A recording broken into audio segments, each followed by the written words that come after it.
তো এইটা হচ্ছে আমার দ্বিতীয় নাম্বার পার্সেল যেটা এসছে মিশো থেকে। আর এইটা আমি অর্ডার করেছিলাম একটা বাটারের একটা কন্টেনার রাখার। বাটার রাখার কন্টেনার, দেখো এগুলো হচ্ছে লাক্সারি, রাখা যায় না, না রাখা যায়, কিন্তু আমার খুব শখ ছিল এরকম একটা লেখা একটা জিনিস একটা কিনবো, অর্ডার করব।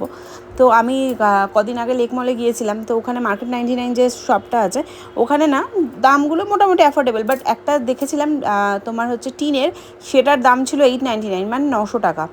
অথচ ওটা ছিল টিনের, আর এমনি বাটার রাখার এমনি যে কন্টেনার টাইপ ওটাও না, মানে জাস্ট তুমি খুলে রাখবার একটা ওপর থেকে ঢাকা। তো যাই হোক, যেটা আমি নিইনি।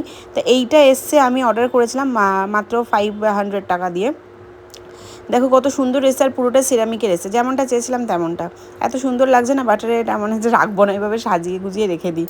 দেখো কী যে সুন্দর এসছে, আমার খুব মানে একদম মানে কিনে মিশো থেকে আমি মাঝে কেনা বন্ধ করে দিয়েছিলাম, কিন্তু এইটা কিনে না একদম হাইলি স্যাটিসফাইড।